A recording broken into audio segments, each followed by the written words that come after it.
Hi, this is the voice, Michael Chavello. You're listening to the Premium Oddscast, hosted by leading MMA odds maker Nick Kalikas, fight scientist and author of Fightnomics, Reed Kuhn, and MMA journalist Brian Hemminger. The absolute best UFC betting info, picks, statistics, and analysis from the most respected authority in mixed martial arts betting, MMAoddsbreaker.com.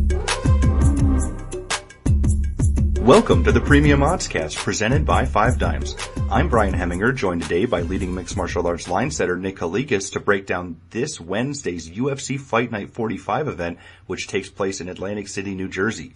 If you're unfamiliar with our format, myself and Nick will be breaking down the fight card from top to bottom, providing extensive analysis and a pick for each fight after doing our film study for the event. Then, fight scientist Reed Kuhn will step in and offer his expansive numerical insight on all bouts with sufficient data. Now, just remember, we will be posting our MMA Oddsbreaker staff pick article in case we have any late changes to our picks, so you will see our final picks there. And today, Reed will be able to contribute on 4 total bouts. Now, briefly looking back at our last pair of events, we had a combo package for UFC 175 and the Ultimate Fighter 19 finale.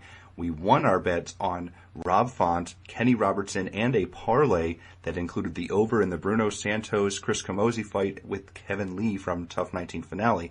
And we lost a pair of plays on Lyoto Machida and Marcus Brimage. In total, we won 2.76 units. Back to the present, UFC Fight Night 45 features an 11-fight card in total and will be aired on Fox Sports 1 this Wednesday. Let's dive right in. Now, kicking off the preliminary card on UFC Fight Pass is the first women's strawweight bout in UFC history, and we have Claudia Gadelha, who is 11-0, taking on Tina Latamaki, who is 5-0. Now, Nick, what's the MMA oddsmaker's perspective on this one? I opened Gadelha minus 505 to come back on Latamaki plus 335. Some initial dog action caused the line to drop a little bit. Gadelha at the time of the recording is now minus 425. The comeback is plus 320 on Latamaki. And I should note that the lines I'm quoting are from 5dimes.eu. They're one of the only places currently that have these lines out there. So the rest of the podcast, that's where we're going to use as far as our source goes for the betting lines.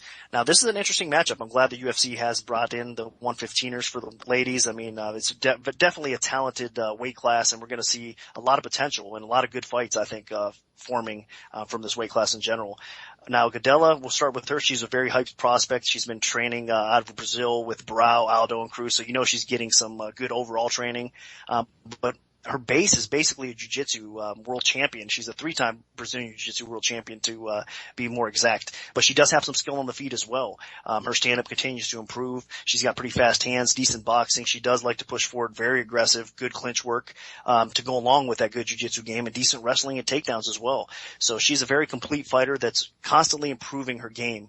And now Latamaki, she's a very similar fighter to Gadelha, actually. I just think she's lacking in this fight for her matchup-wise. She's lacking in the wrestling, and I think the overall jiu-jitsu edge is going to go to Gadelha here. But Latamaki on the feet, she comes basically from a boxing background. She's very skilled. She has fast hands, got a little bit of power to go along with it. The funny thing is she does have a decent grappling base as well. She likes to take the fight to the floor.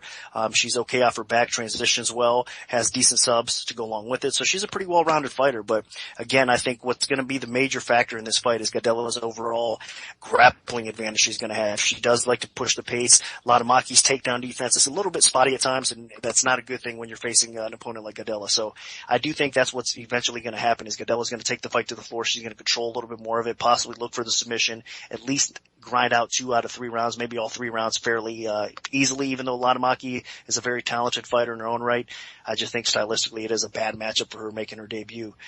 So Gadelha is very hyped for a reason. I mean, I think the girl is definitely living up to the hype thus far, and we'll see what she does in the UFC, but I think there's a lot of big things ahead for her here. And I gotta pick her. I think overall the betting action has come in on the dog, but I think they're wrong, and I think we'll see the line climb back up a little bit on Gadelha, because she should be the side.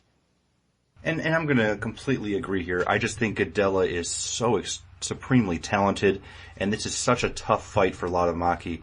You know, Latamaki's been on a nice little roll. You know, she went 6-0 as an amateur, she went 5-0 as a pro, but she just hasn't faced anyone even remotely the caliber of Claudia Gadelha. While Gadelha has actually faced some pretty tough opposition, whether it was in Brazil or traveling around the world to Quebec or other promote other areas around the world. And in fact, Gadelha's fight in Invicta is really what sold me on her. She faced Ayaka Hamasaki, one of the better women's strawweights out of Japan, and she absolutely crushed her. She beat her over the course of 3 rounds, and then didn't just sit back and win a decision. She went for the kill in the 3rd round and got a TKO. So, Gadelha is such an impressive ground fighter. I mean, that's really where all of her biggest strength is, and she is a very accomplished jiu-jitsu player. She has some solid wrestling, and she's so physically imposing. She's probably one of the biggest women's 115-pounders in the world in terms of strength and muscle and everything. So I really think that she's going to present a lot of problems to just about every lady in this strawweight division. Laudamaki, I do think that she's crafty on the feet, but her problem is, she's going to be wanting to take this fight to the ground most likely because that's where most of her strength is. And the second this fight goes to the canvas, that's where Gadelha is going to take over. So unless Laudamaki's game planning to have a stand-up fight over the course of 3 rounds, then I think she's going to be in a lot of trouble. And even if she wanted to do that, I really don't think she'd be able to pull it off. Gadelha's just so strong. I think that what's going to end up happening here is Gadelha's going to get some takedowns and just beat up Laudamaki over the course of 3 rounds. And if she doesn't get a finish, she's going to win a decision. And you're really going to see how good Claudia Gadelha is in this fight, because she's probably going to end up at one point being the first women's strawweight that's going to be fighting for the title after they've decided who the champion is from this upcoming season of The Ultimate Fighter. So definitely keep your eye out for Claudia Gadelha, and really the only concern here is the weight cutting, because she is so big and so strong, and she has had a couple issues with that in the past. So my pick is definitely Claudia Gadelha. Now moving on, we have a very interesting lightweight contest featuring Yosdenis Sedano, who is 9-3 overall, taking on UFC newcomer Jared Sanders, who is 14-1. Now, Nick, where did you open this fight, and how's the public shifted things so far? Sanders minus 170, Sedano plus 130. That was my opening line. I know it's a little bit surprising out there considering this is Sanders' UFC debut, and Sedano has had one unsuccessful fight in the UFC thus far. But I should note that the early action has come in on Sedano, and the line has dropped a little bit. Right now, at the time of the recording, it is Sanders minus 140. The comeback on Sedano is plus 110. Stylistically, it's a good fight for Sanders. I should make a few notes. He is coming in on short notice for this fight. He was training for a World Series of Fighting matchup, so he should be in decent shape for Sanders, that is. He is a wrestling-based fighter. He's from Oklahoma State, and he typically fights at 145, so he is making his UFC debut at 155. But again, it's a matchup that actually favors him a little bit. That's why he's coming in as a slight favorite. Sedano overall in his career, if anything was his kryptonite, it's definitely his takedown defense and his cardio. He has been put on his back throughout his career, and against fighters that aren't as technically sound wrestlers as Sanders. So I'm expecting Sanders, even though he's out of his weight class a little bit, to come in and be able to be successful in his takedown game and make this fight a little bit of a grind for Sedano. He's going to have to try to keep it upright as much as he can and land what he's successful at, and that's his striking. I mean, Sedano's striking overall on the feet can be very effective. He's one of these, again, kind of technical, but a little bit at the same time unorthodox strikers. He can end things with his hands or his feet. And again, tends to be a little bit wild at times with his aggression, but finds his spots. He's pretty accurate with his strikes as well. So Sanders, that's the question mark with me for him. He is getting up there a little bit in age. He's not that old. I believe he's 33 years old. But still, I think he has been rocked in the past in fights, and Sedano is a decent striker. So he's got to be cautious on the feet and look to grind out Sedano. But I think that's probably what's going to happen here, overall. If Sedano can't finish Sanders, I think Sanders is going to at least grind out 2 out of 3 rounds. Again, he has that wrestling base that is going to give him problems. So I think Sanders is going to be successful, stealing probably, again, a couple rounds, especially Sedano, tends to fade a little bit as well. So Sedano's best chance is probably by stoppage here, and I'm not sure if he's going to get it. So you got to slightly lean towards the grappler in this spot. And I'm in agreement. I just think that while Sedano is the more dangerous striker, I mean, the guy clearly is explosive and dynamic, and he can throw out all kinds of crazy kicks, and he's very diverse on the feet. His problem and his kryptonite has been the ground game. And even though Sanders is going to be undersized at lightweight, he's moving up a weight class for this UFC debut, his strength is wrestling. He's a very, very competent wrestler. And, when you look at the UFC debut of Sedano, where he was taken down and just completely dominated on the canvas by Ernest Chavez, a guy that, in my opinion, is just not that great of an offensive wrestler. I think that Sanders should have a much easier time getting Sedano down and keeping him down. And now, of course, the other major problem that I have here is that Sedano gasses. He slows down considerably. On the first round, he's going to be light on his feet. He's going to be extremely dangerous. He'll be able to throw all kinds of crazy kicks and do some really fun, exciting things on the feet. But if Sanders grounds him quickly, then I think the big threat of that knockout and everything is going to go completely out the window. Sanders has some excellent top control. Sanders is very tough when in top position with ground and pound, potentially with submission attempts, but he's not afraid to grind one out either from top position and just get a decision. So I really do see that kryptonite of Sedano getting exploited here, and I definitely think that Sanders is a good enough wrestler to be able to go out there and win a 3-round decision. So my pick is going to be Jared Sanders. Now, dropping down to the bantamweight division, we have Hugo Viana, who is 8-2 overall, taking on Aljamain Sterling, who is 9-0. Now, Nick, what's the MMA oddsmaker's perspective on this one? Sterling minus 190, Viana plus 150 was my opening line. This line had crazy movement early on. It dropped all the way down to a pick'em with a slight lean, I believe, towards Viana. Now the line has creeped all the way back up to Sterling minus 180, so almost where I opened it here. This is an interesting fight because both these guys are definitely talented at 135. Viana a little bit underrated overall. I think he's a guy that continues to improve his overall game. Of course, Viana is known for his fierce striking. I mean, the guy has a ton of knockout power and continues to improve on the feet. His takedown defense overall is very solid, hard to control on the ground, hard to get down on the ground. So he basically is one of these guys that, again, his strength is his striking, and more times than not, he's able to keep the fight upright and utilize his strengths. Now, Sterling is a little bit more well-rounded. He definitely has some decent striking. He's going to have a slight reach advantage in this fight overall. Again, he's a little bit more, I think, active as a striker. He throws combinations and puts things together a little bit better than Viana, but he doesn't have that pure knockout power that Viana does overall. Now, Sterling, the little wild card factor and why he is the slight favorite coming in is because he can mix things up relatively well. I mean, he has pretty solid wrestling. Even though Viana does have solid takedown defense, it wouldn't surprise me if Sterling mixes up a quick little takedown, because he does tend to, again, use his striking to close the distance fairly well, get some takedowns. He could even push the pace up against the cage, maybe get a takedown that way. Not sure if he's going to be able to control Viana enough, but also Sterling has a decent submission base. So if he does get Viana's back or something like that, I wouldn't be shocked if Sterling does sink into submission and go that route. But overall, it should be a barn burner. I mean, at 135, fights are usually exciting because these guys tend to be spark plugs, well-rounded skill sets, and just go 100 miles an hour. And I think it's going to be another one of those type of fights.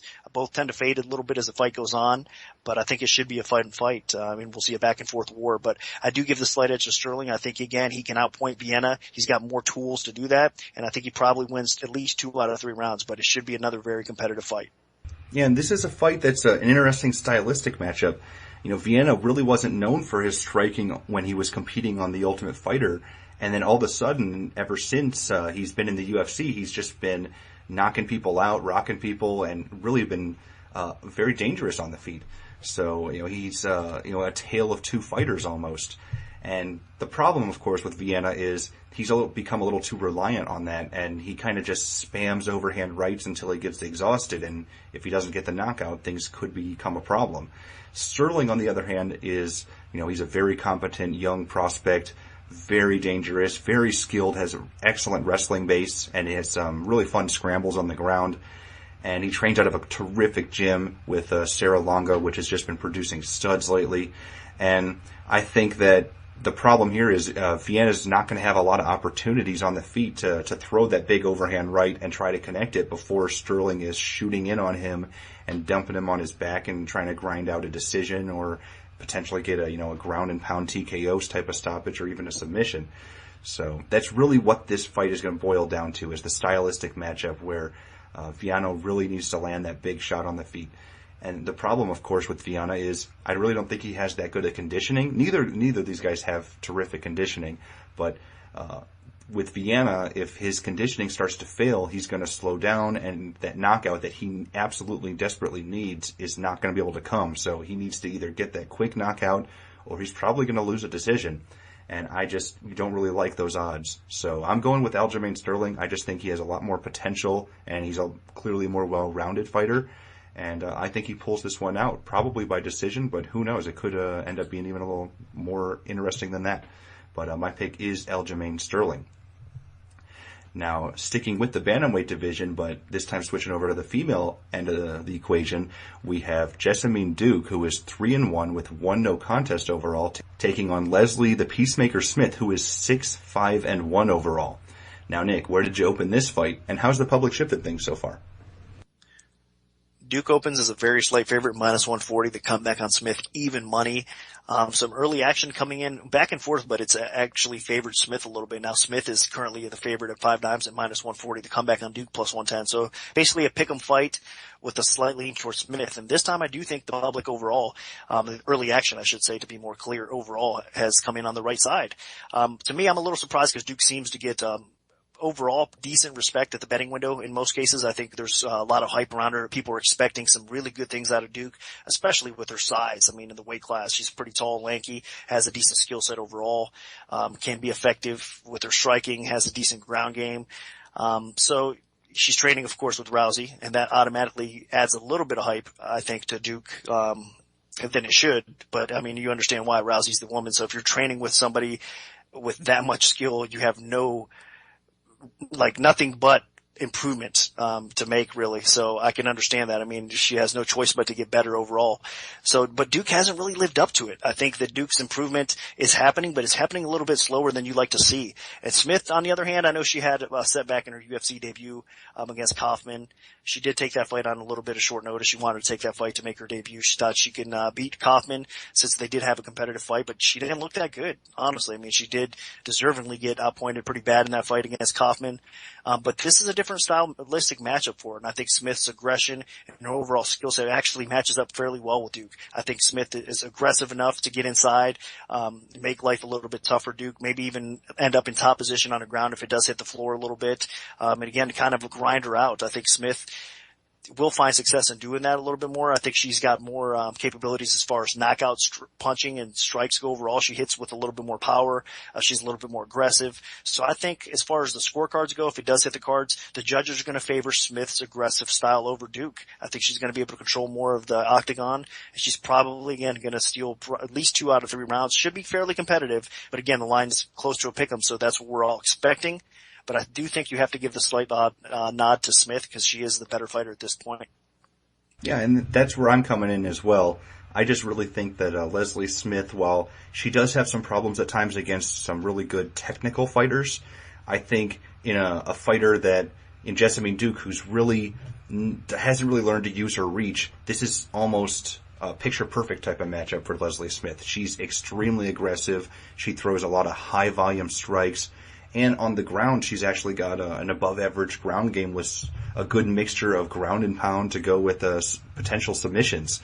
So I think that Duke, while she does have the nice size at 135 pounds, which does make her a very compelling prospect, she trains with Ronda Rousey, she's got all these things going for her, it really hasn't translated since she started fighting the higher level competition in the women's 135-pound division. As you saw on The Ultimate Fighter, she lost to Raquel Pennington, and then in her UFC debut, or her first non-tough fight in the UFC against Betch Correia, she just couldn't get anything going, even though she had the big reach advantage.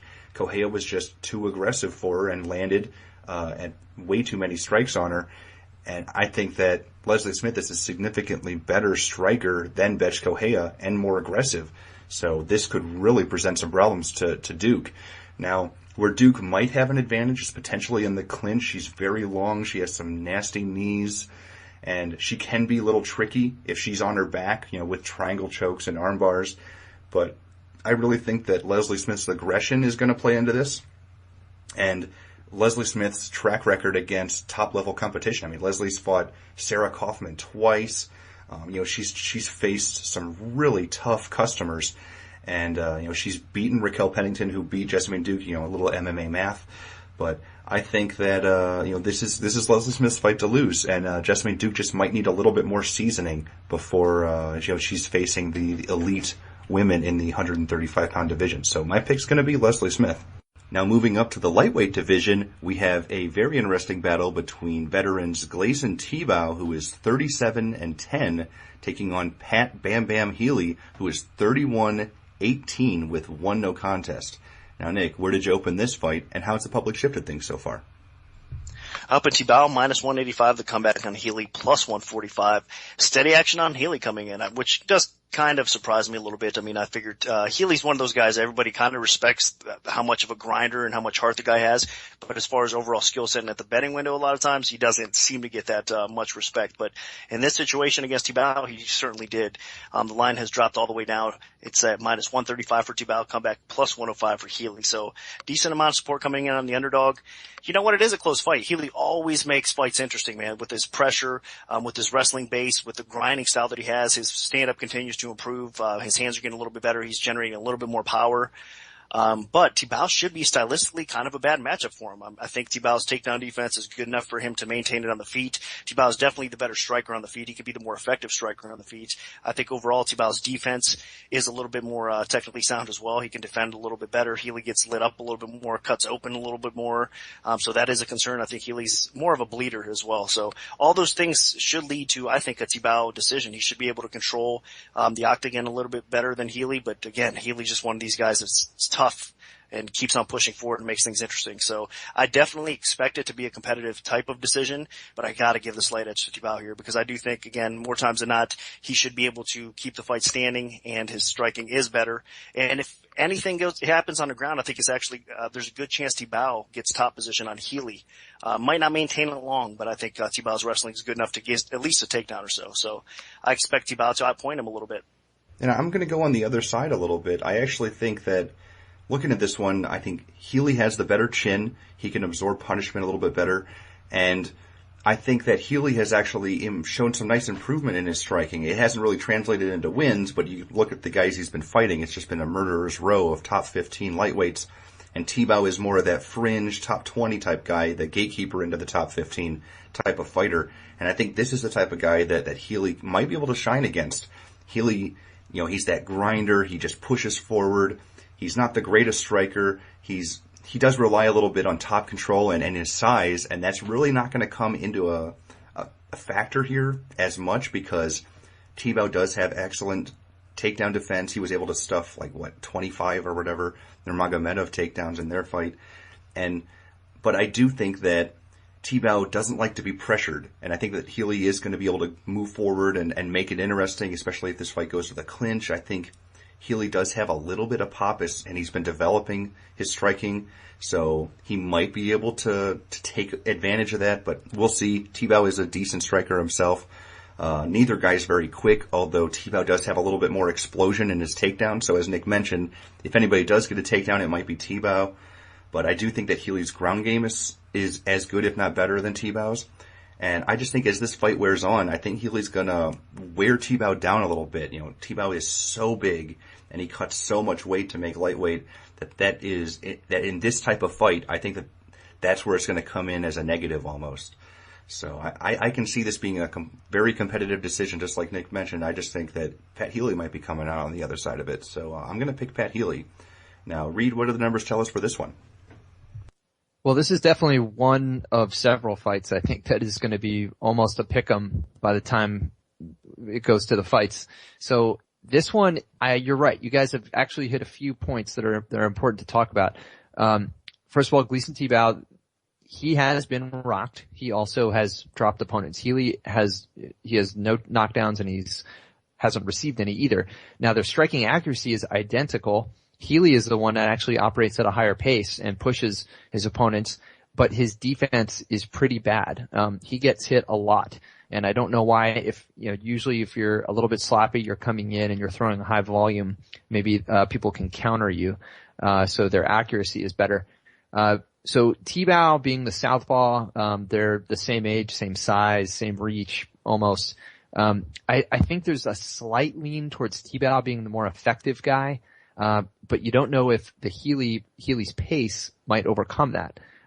So it's kind of a toss up back and forth. I'm leaning a little bit towards Tibau because on the ground, I think he's the one who's decides, is this going to go down? His takedown defense is 92%. I haven't checked Fight Metric records lately, but I know that number, and given the volume he's faced, he's probably on the list of top takedown defense in the UFC, possibly even at the top. So very good defending the takedown. Healey's probably not going to end up in top control unless Tibau slips up and he's on top and gets swept.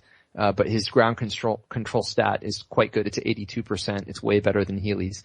And he's also pretty good at getting into half guard and side control and even mount. So Tibau, I think, might just be the more effective all around guy. And I agree with you. I'm not sure either one of these is going to get caught. I don't really see one guy finishing the other. And I certainly don't see a case to be made either way. I think it goes the distance, and I think it's very close. And I think Tibau may edge it out. Now, kicking off the main card on Fox Sports 1, we have a featherweight contest between Lucas Martins, who is 14-1, taking on Alex White, who is 10-0. Now, Nick, where'd you open this fight, and how's the public shifted things so far? White opens minus 135. The comeback on Martins is minus 105. Surprisingly, at least to me, I figured the public overall in the early action would come in on Martins, but instead it's coming on White. So I do agree with the movement. White is now minus 160. The comeback is plus 140 on Martins. And even though he looked great in his last fight, Martins I'm talking about, I mean, he had a tremendous knockout victory. He looked phenomenal with his offense. He is coming back to 145. That fight was at 135. And you can't deny his weak strike defense. That's what bothers me about Martins. I mean, his chin is very suspect. He gets tagged quite a bit. Offensively, again, he's got a good skill set on the feet. He's very aggressive. He lands accurately. He's got power to go along with it. He's a technical but flashy striker. All good things you want to see. I mean, he's a fun guy to watch do his thing. But again, defensively, he gets hit way too much. And with a guy like White, I mean, I think White is a little bit more well-rounded overall as far as a skill set. He's got a little bit more pure knockout power.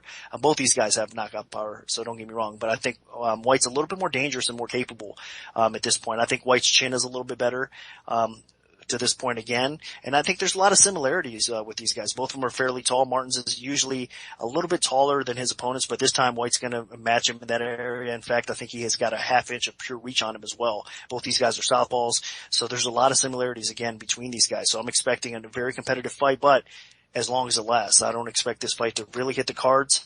I could be surprised and see it go the distance, but I think at some point White's going to catch him, rock him, maybe even submit him because of the rockage, and finish off Martins as well. So I think you got to lean a little bit towards White. He did look impressive in his UFC debut, but he's one of these guys that I mean, through film study, you could see the gradual improvements in his game, and I think he's going to have confidence now with his debut victory in the UFC, and he's going to kind of take it out of Martin. So I do believe that White is the side here, and again, around minus 150, 160, where it's at now, is probably about right. If not, it's still a little bit low. Yeah, I'm going to agree with you on this one. I really do think that Alex White has a little bit more potential than Lucas Martins. One thing that is standing out to me for this fight is I'm not quite sure why Martins is fighting it at 145 pounds. I mean, obviously he made his UFC debut at 155, got knocked out by a jab from Edson Barbosa, so he didn't belong at 155 pounds. Dropped down to featherweight, looked okay, and then he dropped down to bantamweight and he looked great. Scored that nice first round finish over Hernandez. I'm not quite sure why he's moving back up to featherweight unless he had a problem with the cut down to 135 pounds, because he was having a pretty big size advantage in that weight class, and maybe he could have made something of himself down there. I think at featherweight, that size advantage isn't quite as apparent, and he's going to have a couple more issues here, especially against somebody like Alex White, who has some pretty good power, as he saw in his UFC debut against Esteban Payan. That's a fight where I thought that he was going to be at a technical disadvantage on the feet, but he just overcame that with youthful exuberance and power. Now, age really isn't going to come into play that much in this fight because both guys are 25 years old. I think both guys are about 6 feet tall even. So size really isn't going to come into it. It's just going to come down to the tools that these guys have in their box. And I think that on the feet, while Martins might have a little bit more diversity to his attack, I think White has definitely more power, and White has clearly the better chin. If White tags Martins with anything clean, I think Martins is going to be in a world of hurt. And Yeah, I just think Martins is a little bit overrated. His last 2 wins weren't over the best of opposition, so maybe they got him a little bit more notoriety than he deserved. Jeremy Larson, Junior Hernandez, they're not in the UFC anymore. And I think that Alex White is probably going to be able to clip him. The ground game, I think White is actually just as good as Martins on the ground, probably a little bit better. He definitely should have a wrestling edge, so if this fight goes to the ground, I can definitely see White being on top, dropping some brutal ground and pound, which again could finish Martins. And on the feet, I just think as long as White puts a lot of pressure on Martins really won't be able to throw out a lot of technique, and White should be in the clear there as well. So I'm going to pick Alex White here. Now dropping all the way down to the 125-pound division, we have John Lineker, who is 23-7 overall, taking on Alp Ozkilic, who is 9-2. Now, Nick, what's the MMA oddsmaker's perspective on this one? Lineker opens minus 280, the comeback on Ozkilic plus 200. And at the time of the recording, it is Lineker minus 290, Ozkilic plus 245. This should be a great battle, actually. Line might be a little bit high considering it should be competitive fights. Both these guys tend to gas, and it's a shame because, their skill sets pretty good. They're well-rounded fighters. They like to stand and bang, and they're very effective at what they do. On the feet, you got to give Lineker a definitive advantage. The guy hits very hard. He's aggressive, likes to come forward. Defensively, he does get tagged a little bit. He's been rocked in his fight, so there's a little bit of concern there. And Ozkilic does have some power on the feet, so he's got to be cautious there. But again, Lineker's more of the guy that comes forward, just trying to take your head off. Ozkilic's a little bit more technical, but again, does mix things up okay on the feet as well, has some power to go along with it. And as far as grappling goes, Ozkilic is probably, I think, shown more in his grappling abilities overall than Lineker has to this point. Lineker has been taken down in his fights before. He's been controlled a little bit on the ground. Ozkilic might be able to get a quick takedown or two. I don't know if he's going to be able to hold Lineker down in this fight. So I'd give the overall ground edge to Ozkilic in this fight, the grappling edge. But I think more than likely this fight probably ends up neutralizing each other out as far as the ground goes, and most of the fight should remain standing on the feet. And if it does remain standing on the feet, I think the more dangerous fighter is Lineker. Both of these guys, again, I said it, they tend to fade a little bit as the fight goes on, but Lineker's still going to be a little bit more dangerous, I think, than Ozkilic. He's got more pure knockout power, for sure, and I think that's going to be to his advantage. And the judges are probably going to like that aggression in him and that killer instinct that he does have. But again, I'm expecting a competitive fight. Again, most fights are competitive at 125 with the well-rounded skill set that a lot of these guys have, and it should be a fun fight while it lasts. I do think it'll probably hit the scorecards overall, but there's a chance. Even at 125, we don't see a tremendous amount of finishes, but there's a chance in a fight like this, with this much knockout power and this much finishing ability between these guys, that we could see Lineker possibly stop Ozkilic as the fight goes. But I think it should be a fun fight, and you have to lean towards Lineker here. Now, as far as the bet goes, it's kind of a little tricky, though. Laying 3-1 on a competitive type of fight might not be a good idea. Lineker has such a drastic advantage on the feet in this fight in terms of pure power that it's going to be very difficult for Ozkilic to overcome. Also, you got to look at just in terms of strength of competition, and Ozkilic just is coming off of a loss to Louis Smolka, a guy that's more towards the mid to lower rung of the flyweight division, and now he's facing the number 7 flyweight in the world. It clearly seems like UFC is using him as a stepping stone to get Lineker back in title contention, at least from my perspective. Now, I do think that Ozkilic does have a couple advantages in this fight. If he actually goes to his wrestling, he might be able to employ the same tactic that Ali Bagatinov was able to use against Lineker in their last fight, get him on his back, keep him there, and just make this fight a little uglier. Because if this fight stays standing and Ozkilic has kind of fallen in love with his hands a little bit too much, then I think Lineker is going to knock him out. One of the other things to really look out for in this fight is the weight cut. Lineker has had just nightmare weight cuts to 125 pounds. I think he's missed weight at least 3 times already in his UFC career. It might even be more than that. And that is a huge, huge problem for him if he ever wants to cement himself as any type of legitimate contender. So you got to keep your eye on that. And I really think that Ozkilic is going to be in a bit of trouble here. This is just way too much too soon, and he didn't even win his last fight. So I'm really concerned about him here, and I think that at some point in this fight, Lineker is probably going to catch Ozkilic, probably in the first round, and knock him out. So keep your eye out for that. Maybe the under in this fight could be something to look for, but my pick is going to be John Lineker. Now moving up to the lightweight division, we have Justin Salas, who is 12-5 overall, taking on Joe Proctor, who is 9-2. Now Nick, what's the MMA oddsmaker's perspective on this one? I opened Proctor minus 140 to come back on Salas, even money. Overall action has flipped the line, and it's Salas minus 135 right now at 5 dimes. Proctor's plus 115. And this is a spot where actually it creeped up a little bit higher. It was around $150, $160, I believe, at some point for Salas. And I do disagree with the action here. I think the Proctor, it's going to be a competitive fight. Another one of these pick'em type of fights for sure. I just give the slight advantage, in almost all areas to Proctor. I know Salas has a little bit of speed on the feet. His boxing's looked a little bit better, so he might have the edge there. But I think overall Proctor could be the more effective striker. And as far as the ground battle goes, I know Salas has a solid wrestling base. I think that Proctor's takedown defense and his ground awareness in general is going to be able to keep this fight up and make it a striking battle or a grinding fight up against a cage, some positional control on the ground back and forth. So I think it's going to take place in all areas, and it's a dog or pass situation, especially at the line where it currently is at. So I do believe that we're going to see a competitive matchup, and I think that you got to give the slight edge to Proctor. He could be the more effective striker. I think there's a possibility Proctor catches Salas. I mean, Salas has been KO'd a couple times in his career. Not that Proctor is some monster on the feet. I think he only has one official knockout on his resume, but that being said, I still think that he can be effective enough to make things interesting there and at least steal some rounds. So Proctor is my lean. And I think this fight is going to be very, very close. Looking overall at these guys, the biggest difference I see between them is actually speed. I think Salas moves around the cage a little bit better. He's a little bit more of an athlete than Proctor. Proctor is more technical, and I think Proctor does have the better ground game and probably a little bit better power overall. But Salas should have a footwork advantage. He should be able to move around the cage. He should definitely have a speed advantage, a quickness. He might be able to get in and get out without taking a damage or getting countered. So that is something to look out for. And I do think Salas has the wrestling edge, although I'm not quite sure he's going to use it because Proctor is so good on the ground, being a Joe Lauzon disciple. Now, the biggest thing that I think caused this line to flip has been the "what have you done for me lately" crowd. And, in Salas's last fight, he faced Benoit and scored a really quick first round knockout, looked very good. And Proctor's fight, he scored a competitive, ugly decision win over Cristiano Marcelo. So, people that saw both of those fights, they're like, oh, of course, Salas is the better fighter.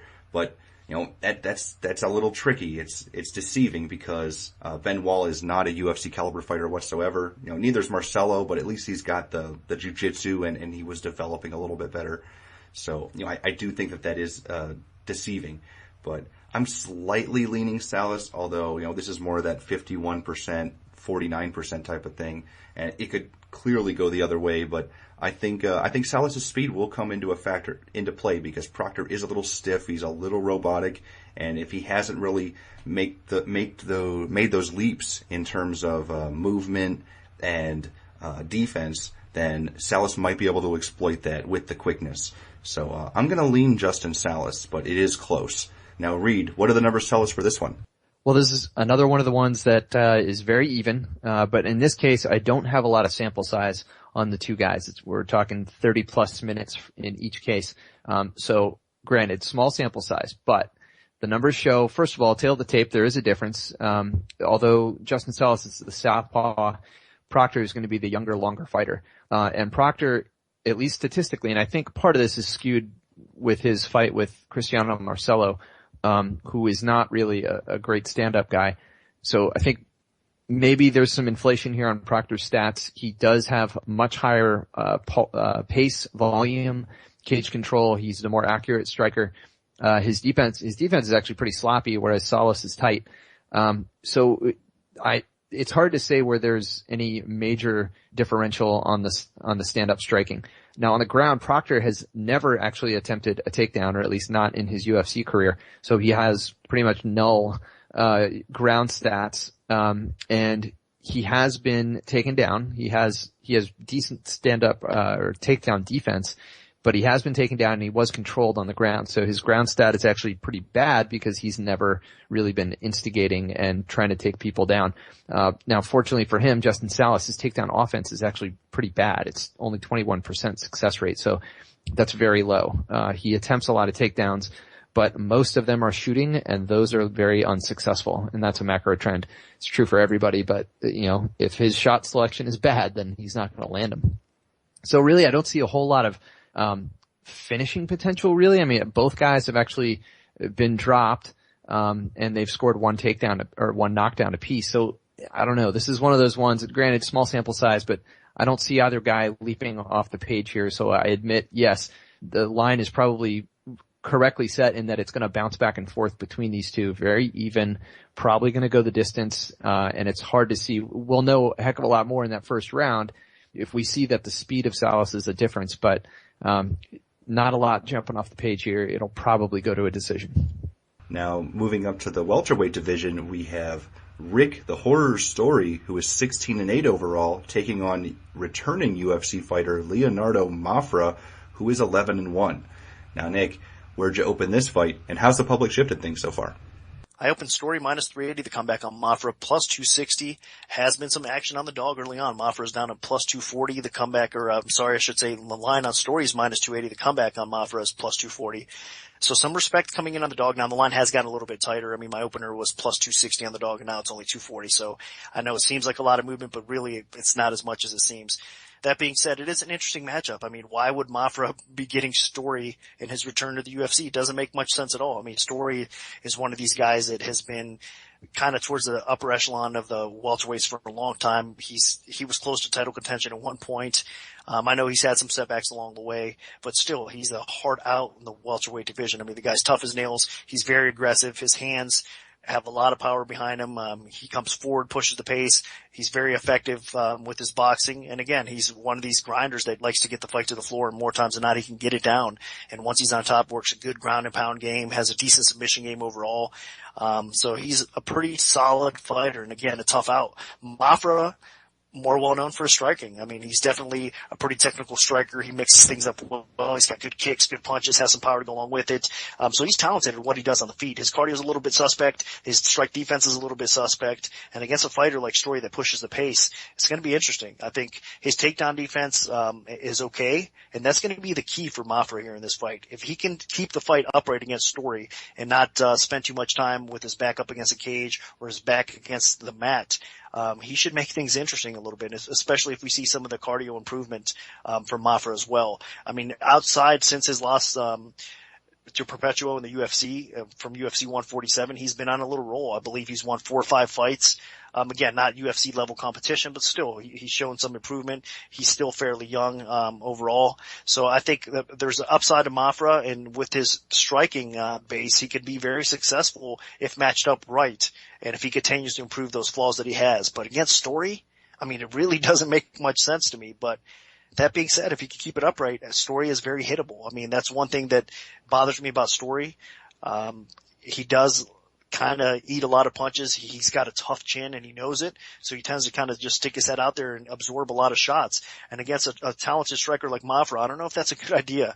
I mean, Mafra definitely has enough knockout power to make things interesting. Although Story does have a granite chin, Mafra could find his spot and possibly put Story out. I know that's a little bit questionable, but I think that's what a lot of people are banking on. If he can keep the fight upright, he should have some success against Story on the feet. So interesting fight, interesting spot, but you do got to go with what you know. And what I do know is the Story is a very solid welterweight, a hard out. He's got several advantages in this fight. His cardio, in most cases, should be better, and just the way he pushes the pace and comes forward, I think he's just a problem for Mafra. So my pick is going to be Story. As far as the bet goes, it gets a little bit tricky, but the movement has tightened up a little bit, and Story's dropping a little bit lower. So it is interesting to say the least, but I'm still not sure if you want to lay close to 3-1 against Story. Even if it is a favorable matchup, it should be at least on paper against Mafra. And I'm in agreement. I do think this is Story's fight to lose. He just has a lot more tools in his toolbox than Mafra has. On the feet, Mafra will be competitive. The guy's a good brawler. He throws very hard, vicious strikes, a lot of punches. He throws some pretty nasty body kicks and leg kicks, and he can go to the head if, he's really working for it. So, at distance, I do think that Mafra might be at an advantage against Story in open space. But Story doesn't really let people get in open space against him very often. Most of the time, he's putting the pressure on his opponents. He's pushing forward. Pressure has always been the key element to his game. And So he's always pushing forward, looking to land some hooks and punches. And then he likes to get guys in the clinch. And when he's in the clinch, he lands a lot of nasty knees and elbows, and he just works people over, gets that inside position, gets that cage control, which is always something that the judges look for. And then Story looks for takedowns. And when he gets on top position, he doesn't always do a lot, but, he is getting on top. Sometimes that can be a problem, like in the Mike Pyle fight where the judges actually scored it for Pyle when Story was on top. So Story does need to up his activity when he gets the takedowns, but he does get them. He gets, he's almost always in an advantageous position, whether it's being the aggressor moving forward, being the aggressor in the clinch, or being the aggressor on top position on the canvas. So this is a really tricky fight for Mafra. I'm really surprised that they're giving him someone this tough in his return to the UFC, but maybe they think he's got some potential, because after he did lose his UFC debut on that Ultimate Fighter finale type show, he did go out and score 5 straight wins, and they were, I believe, all knockouts. So the guy is definitely very dangerous. He can score quick knockouts. He can score them in the second round. I think he scored them in the third round. So he's pretty much dangerous with that knockout power at all times. But Rick Story, while he has absorbed some punishment, he also is tough as nails. I know that he's been hurt a couple times, but he's never been finished in terms of strikes in the UFC, so that would be quite a feat if Mafra was able to pull it off. But I really don't think he's going to be able to. I think Rick Story grinds him out here, whether it's in the clinch or on the ground, and wears him down, because that's how Rick Story fights. And you can never count Story out, even if he loses the first round, like in the Kelvin Gastelum fight. He almost came back and got a knockout then.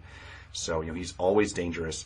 So I'm going to pick Rick Story here, and I think he should relatively win this one easily, although you never know. UFC and Joe Silva might know this matchup better than me.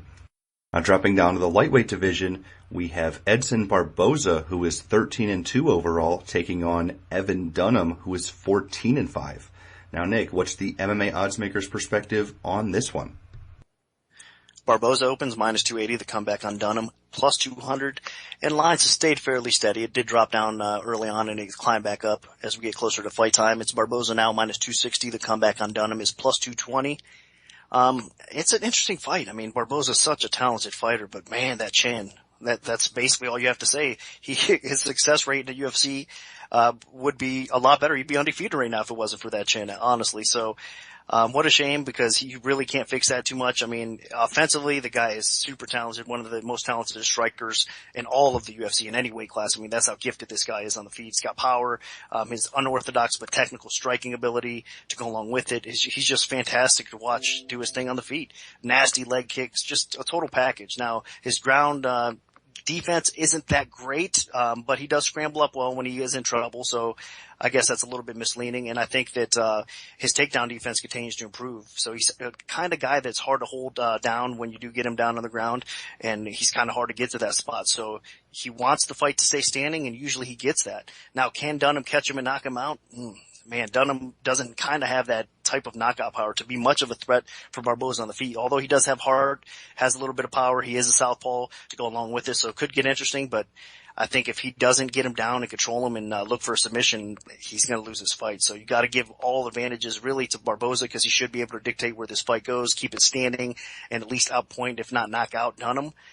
Dunham has been hit quite a bit throughout his UFC career. He's only officially been knocked out once, I think, but still, I mean, Barbosa, if anybody can stop Dunham, it's definitely a fighter like him. So I think Dunham is the more complete fighter. He's got a ton of heart, but just a bad matchup for him if he can't get the fight to the ground. So I think you have to lean Barbosa, but that chin.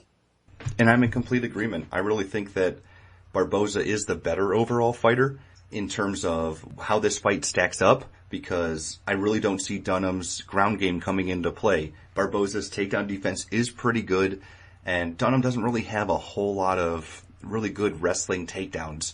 He would need to close the distance, really maybe get a body clinch or a trip or something. He's not a big guy that just shoots in for a double leg.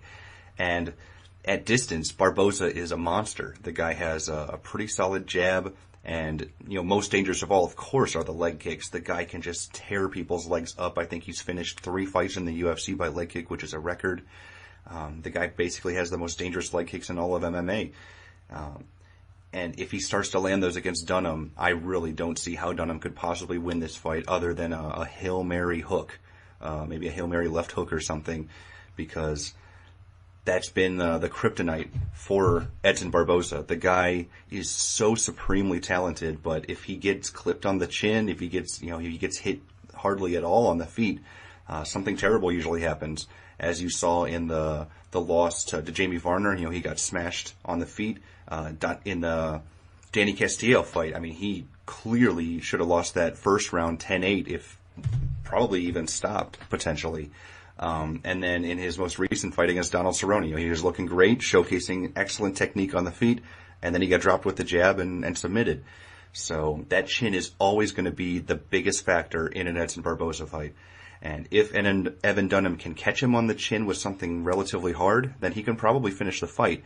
But I'm not quite sure he can. Evan Dunham is not very fast. Evan Dunham's going to have a huge reach disadvantage. And Dunham doesn't really have a lot of power, so he would really have to load up on something. And Barbosa would not have to be able to see it coming. And I really don't see that happening. So I think that at worst, Edson Barbosa outpoints Dunham over the course of 3 rounds. And at best, he might be able to finish him because Dunham is a slow starter. And that could play right into Barbosa's game. So I'm going to pick Edson Barbosa. Now, Reed, what do the numbers tell us for this one? Well, the numbers are in full agreement. You've hit all the major points here. Barbosa is a nasty striker. He has 7 career knockdowns in the UFC. His knockdown rate is 14%, which is ridiculous. He's arguably one of the more dangerous strikers in the entire UFC. And part of that is his kicking. He throws a very diverse mix of strikes. And actually on this card, he is the most diverse striker in terms of mixing it up. Leg kicks, body kicks. He does spinning back kicks. He does spinning heel kicks.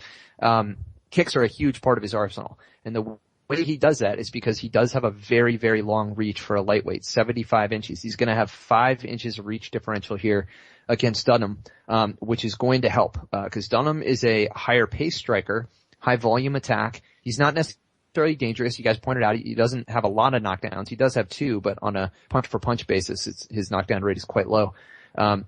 So, Dunham's only hope is usually to just throw a high volume of attack, and he does go in for takedowns, but Barbosa is very hard to take down, and he's used to people not wanting to stand and trade with him and trying to get it down. So he's gonna stay at a distance. You're probably gonna see a lot of backpedaling from Barbosa, and a lot of walking forward from Dunham. But that's a risky thing for Evan Dunham to do, is to just come forward and have to do that for 15 minutes against Barbosa. Eventually he's going to get caught with something. So I'm in agreement here. I'm not sure it goes the distance. Dunham has now been dropped 4 times, in his career, and Barbosa also has a vulnerable chin. So, either guy could clip the other one and end it. So I don't see it going the distance, but Barbosa is much more likely to be the one delivering the damage, staying on the outside and deciding where this fight takes place. All right, excellent. Thanks, Reed. Now, sticking with the lightweight division and moving to the main event, we have a 5-round battle between Donald Cowboy Cerrone, who is 23-6 with 1 no contest, taking on Jim Miller, who is 24-4 with 1 no contest. Now, Nick, where did you open this fight, and how's the public shifted things so far? I opened Cerrone minus 190, the comeback on Miller plus 150. And let me say, this is a great fight. It should be at least. Right now the line though is Cerrone minus 270, the comeback on Miller's plus 230. So line has moved in Cerrone's favor. And you know what? This is a spot that I do agree with the line movement. I think the early action is kind of justified at this point in their career. Both have had their ups and downs for sure. And both have found success recently, which is good to see. But I still think at this point, Cerrone's a little bit more of an effective overall fighter. I think, his cardio is a little bit better. He's the better striker in this spot. His takedown defense, again, is very solid. He's hard to get to the floor. And once you do get him to the floor, he's more than capable of holding his own with his jiu-jitsu base as well. So Cerrone, a very complete fighter. Miller, of course, has really good wrestling. His submission game, his ground game overall is amazing. No doubt about that. I mean, the guy can definitely submit most people, in the weight class, and he has, throughout his UFC career. The guy's a stud to watch and fun to watch on the ground, no doubt about it. His stand-up continues to improve. He's got decent boxing, a decent power on the feet as well. But I do question that cardio a little bit. As the fights tend to go on in round 2, round 3. Again, you see Miller slowing down in his fights, and against Cerrone, he cannot afford to do that. I think if he doesn't finish and catch Cerrone early on, if Cerrone doesn't make a mistake, I think as the fight drags out, Miller's going to start getting picked apart a little bit more, and I could see a finish in Cerrone's favor here. So I think it's going to have to be Miller early on, or if this is a 5-round fight. If it was a 3-round fight, I might feel a little bit differently. Maybe Miller could steal 2 out of 3 rounds, but since it is 5, I do favor Cerrone stealing at least 3 out of the 5 rounds here, and I think there's a possible finish opportunity for Cerrone along the way as well. So I have a ton of respect for Miller. I mean, he's been a fantastic fighter throughout his career, but I just think he's outclassed here with Cerrone, and I think Cerrone should win this fight more times than not. And I agree. I think that Cerrone is the more well-rounded fighter. He just has a little bit more diversity to his attack. I do think that Jim Miller's stand-up has gotten a little bit better. He has some pretty crisp boxing, but so does Donald Cerrone. Cerrone's boxing is excellent, but what he does is he mixes in the kicks, and he's extremely dangerous with them. He's hurt you with leg kicks. He can throw some really good body kicks, and of course he's got the head kick as he showed in the Adriano Martins fight. So the guy is extremely, extremely dangerous, and he's got power with everything he throws. So he's a killer on the feet. And on the ground, both of these guys are extremely dangerous. Miller has really showcased an improving submission game in his last 2 fights. He got an armbar victory and a very impressive win over Yancy Medeiros by submission in his last fight. So, he is extremely dangerous on the canvas. And Cerrone has been slightly susceptible to submissions in the past, but it really hasn't shown in his UFC career, and I don't think it's going to come into play as much here because he has no reason to take this fight to the ground. And I don't see how Jim Miller gets this fight to the ground. I think Cerrone is pretty solid takedown defense, and he knows that he should be able to beat up Jim Miller on the feet. And the longer this fight goes, I think the more it plays into Donald Cerrone's favor because I think Cerrone does have better conditioning. And I just think Cerrone is going to be the bigger, stronger, more powerful guy. He's going to have a pretty big height and reach advantage. So I think I can really see Jim Miller being very frustrated in this fight, just like he was when he fought Nate Diaz. So my pick is definitely going to be Donald Cerrone. I just think his advantages are going to be a little too much to overcome. Now, Reed, what do the numbers tell us for this one? Well, it is kind of tight on the stat line at a glance, but I think that's a little bit misleading. I think Cerrone is the better striker. When I look a little closer, I see that he knows how to use his jab. He mixes in a lot of jabs with his strikes. He is very precise with them, but then he also has that power hand. So he has 11 career knockdowns in WEC and UFC. That is a lot. He's almost up there with Edson Barbosa on a punch-for-punch basis. So that's saying something. Cerrone is a dangerous striker. Miller is a little bit more conservative. He's not as powerful. And, well, he does have a little bit better defense. So he hasn't been knocked out. We did see him kind of wobbled, I think, in the Nate Diaz fight. But for Cerrone to get outgunned on the feet, he's got to go in against someone who's either a lot bigger or someone who is a truly gifted striker like Anthony Pettis. And that's not the case here. I don't think Miller is the kind of guy that is going to be able to hang with Cerrone round after round on the feet.